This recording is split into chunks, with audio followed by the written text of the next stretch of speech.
Hello दोस्तों, हमारे YouTube channel आलोक विद्याकुल में आप लोगों को स्वागत है। देखिए, आज हम कक्षा 8 का प्रश्नावली आप लोग को 8.3 आज हम बताने वाले हैं, क्योंकि 8.2 खत्म हो चुका था। तो अब हम 8.3 को आप लोगों को बताने जा रहे हैं। तो आप लोग 8.2 अगर आप नहीं देखें, मेरा प्लेलिस्ट में जाइएगा, वहाँ से आप देख सकते हैं वीडियो को। तो आप ज़रूर देख लीजिए। आप हमारे अगर नए यूट्यूब चैनल पे हैं, हमारे चैनल को सब्सक्राइब कर लीजिए। और क्लास 9th जो आने वाला बैच स्टार्ट होगा, उसको हम अच्छी तरह से आप लोगों को बताने का प्रयास करेंगे। तो अभी नया है तो आप सब्सक्राइब जरूर कर लें।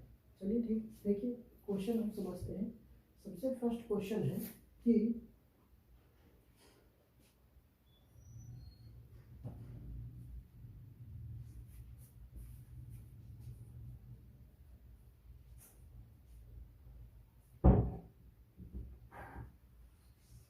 क्वेश्चन सबसे फर्स्ट है कि सुधीर ने एक कोटा से 45 रुपया मूल्य के खरीदे उस बिक्री कर को 6% अतिरिक्त देने पर पड़े, तो बताएं कि सुधीर ने कोटे को खरीदने में कुल कितना रुपया लगाएगा। मतलब ये क्वेश्चन कर रहा है कि एक कोटा से सुधीर ने 4,500 रुपये 4,500 रुपये के मूल्य पर खरीदता है, उसे बिक्री कर 6% अतिरिक्त लगता है। मतलब जितना में बेचता है उसको से 6% अतिरिक्त उसको लग जाता है, ठीक है, तो देने पड़ता है। तो बताइए कि सुधीर ने कोटे को खरीदने में कुल कितना रुपया लगाया।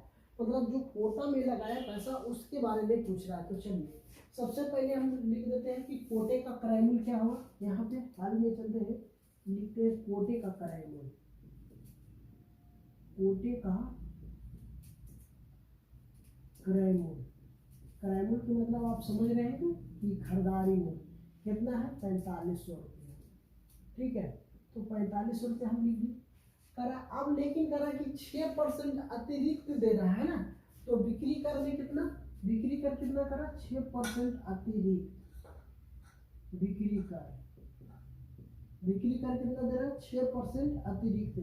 मतलब इतना रुपया में खरीदा है तो उससे 6% के बढ़ा कर दे रहा है।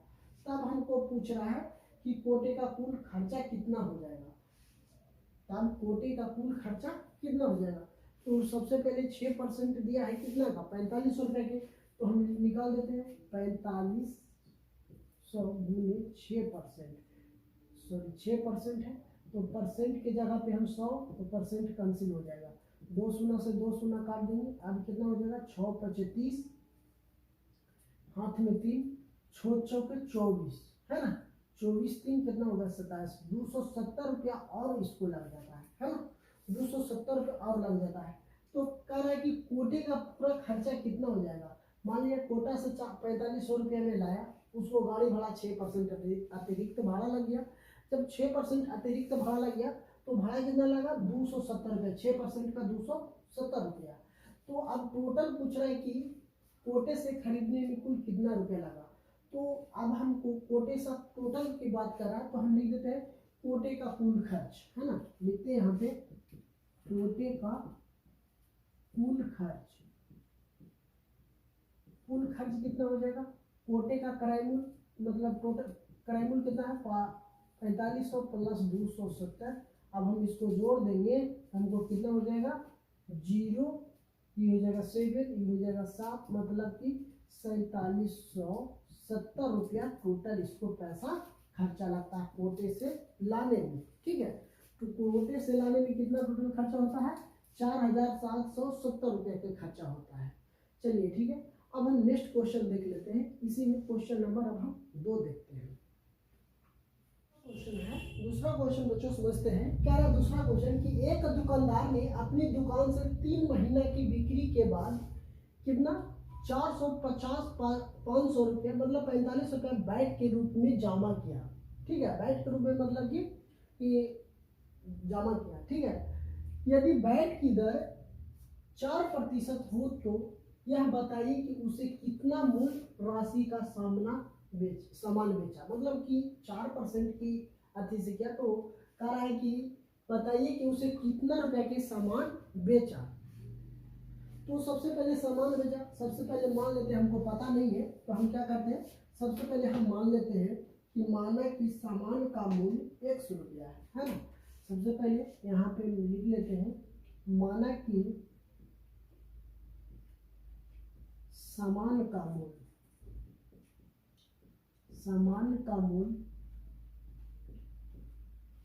100 रुपया है। ठीक है, सामान का मूल्य कितना है? 100 रुपया। ठीक है, अब प्रश्न से हमको कह रहा है, प्रश्न अनुसार से चलते हैं। प्रश्न अनुसार से जब कह रहा है कि अब हमें सामान का मूल्य पता नहीं है कि कितना में बेच, तो सामान का मूल्य हम 100 रुपया मानिए। प्रश्न से कह रहा है कि 3 महीना की बिक्री कितना है? 4500 रुपया। ठीक है, तो हम क्या करते हैं, एक्स का बेच रहा है कितना में? 4% की दर से। तो सामान एक्स का 4% है ना, 4% कितना रुपया? 4500 इतना रुपया। तो अब हम क्या करते हैं, इसमें हम एक्स का मान निकाल देते हैं। जैसे देखिए, एक्स का मतलब गुना 4% का 4500 रुपया हो गया। ठीक है, अब हम क्या कर देते हैं, इसको मल्टीप्लाई कर देते हैं। तो क्या हमको हो जाएगा कि इसको हम कर देते हैं, कितना हो जाएगा? 4x बटा 100 बराबर 4500। ठीक है, अब इसलिए x बराबर, अब हम ऐसा कर देते हैं, 4x बराबर ये 100 है जो 4500 से क्या हो जाएगा? गुना हो जाएगा। तो गुना हो जाएगा हमको 100 में। अब देखिए, x बराबर हमको मान निकालने के लिए क्या करेंगे? 4 से भागा दे देंगे। तो देखिए, x बराबर, अगर हम x बराबर की बात करते हैं तो 4500 गुने 100 हो जाएगा बट्टा के 4। 4 से हम भागा दे देंगे तो 25 चौके 100, 25 चौक 100। अब हमको क्या हो जाएगा कि x का मान निकल जाएगा। x का मान हमको क्या आ जाएगा, यहाँ पे निकाल देते हैं। x बराबर हमको हो जाएगा 4500 गुने के 25। अब इसको भागा दे देंगे तो x बराबर मान आ जाएगा। तो गुना कर दीजिए, x बराबर कितना आ जाएगा कि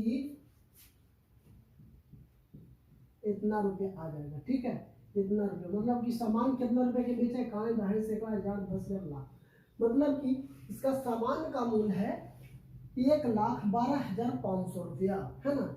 ये पूछ रहा था क्या कि एक दुकानदार ने अपनी दुकान से 3 महीने की बिक्री के बाद इतना रुपया बैट के रूप में जमा किया। यदि बैट की दर 4% हो तो वह बताइए कि उसे कितना मूल्य राशि का सामान बेचा। तो कितना राशि का मूल्य सामान बेचा? तो सामान बेचा कितना रुपया के? टोटल बेचा है 1,12,500 रुपया के। ठीक है, तो ये क्वेश्चन समझ गए होंगे। तो हम देखिए, क्लास 8 का है, प्रश्नावली कितना 8.3 का क्वेश्चन नंबर 1 और 2 को हम सॉल्यूशन कर दिए। तो अगर वीडियो पसंद आता है तो हमारे चैनल को जरूर सब्सक्राइब कर लीजिए और नोटिफिकेशन में, और दोस्तों के साथ जरूर शेयर कीजिए। थैंक यू, फिर मिलते हैं नए क्लास में।